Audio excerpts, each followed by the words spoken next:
operation was apparently pushed back. Immigrant communities in Denver and Aurora have been expecting yesterday's raids ever since Donald Trump campaigned on a promise that he would start his mass deportation here. Many of the properties involved in the raids were also no-brainers. They're linked to CBZ Management, the landlords that made national headlines by claiming takeovers by the Venezuelan gang.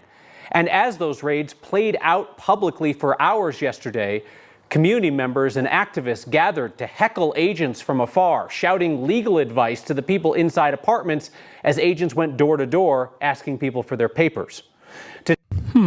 Interesting. I can't seem to put my finger on what this reminds me of, you know? Straight Nazi shit. That's what. Today, Trump's borders are. Tom Homan threatened federal prosecutions for people he says are. What happens if you don't open the door? Nothing. And you shouldn't. It is illegal for them to break in unless they have a search warrant. The fact that they're just like trying to go to every single person door to door with the hopes that they can nab someone who is not aware of their rights, their constitution to protect their rights, is ridiculous. They need a search warrant signed by a judge to be able to go into your home. Now, the feds say they were targeting violent criminals. We continue to ask just how many of the people arrested in Colorado yesterday were violent criminals, as opposed to people who had civil immigration violations and were picked up because they couldn't show papers. Why are you adding Zach Rohr in my chat? Zach Rohr, why are you saying that like it's not literally what MAGA believes? I think you're in the wrong chat, chatter. Suggested today that the lack of success in this week's raids means more non-criminals will be arrested in the future. We go on these operations, the operations got leaked somehow, it makes us less successful. Again, when you leak an operation, it means more bad guys are not being arrested, which means more bad guys are walking the streets. So as we address that, you're going to see the arrests increase. As the aperture opens up beyond criminals, you're going to see more arrests. So let's look more closely now at the Trump administration's claim that this week's ICE raids failed because the local media in Colorado leaked the operation. You may recall that multiple national media outlets reported that these raids were supposed to happen last Thursday. That operation was apparently pushed back after it became widely known ahead of the fact. Our Evan Krugel's along now to explain that when these raids did happen, Evan, federal agents had Fox News along for the ride, and this was a pretty conspicuous parade around town. It was, Kyle. It's worth noting ICE did very little to hide or disguise those operations yesterday. We got multiple calls from community members who saw them staging in a large parking lot in southeast Denver. So we showed up and decided to follow at a distance as they made their way up I-25 to Thornton.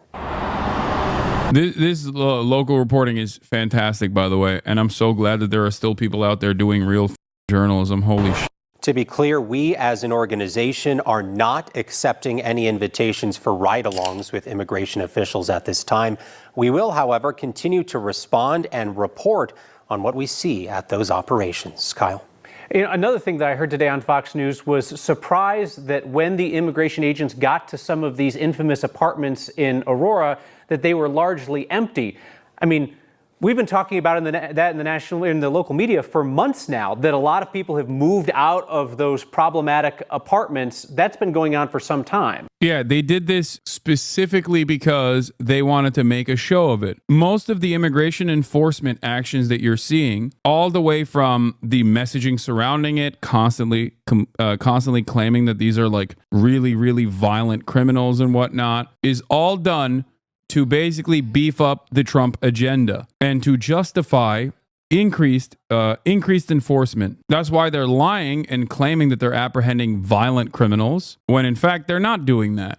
They're actually just going after whoever they can that they catch that is undocumented or sometimes literally documented but are not a natural born US citizen, like the DACA middle school teacher that was apprehended at a immigration court proceeding. Like that's a documented immigrant. That is not an undocumented migrant. That is a documented immigrant. That's crazy. They're also detaining people for speaking Spanish and not having paperwork on them. So even if you are a documented natural born American who happens to be speaking Spanish, you can still be detained. That should probably reveal to all of you what the actual intention is here. They're going after tribal members, Native Americans. Think about what that means, why that's happening. This badass lady is cursing ICE on Fox News.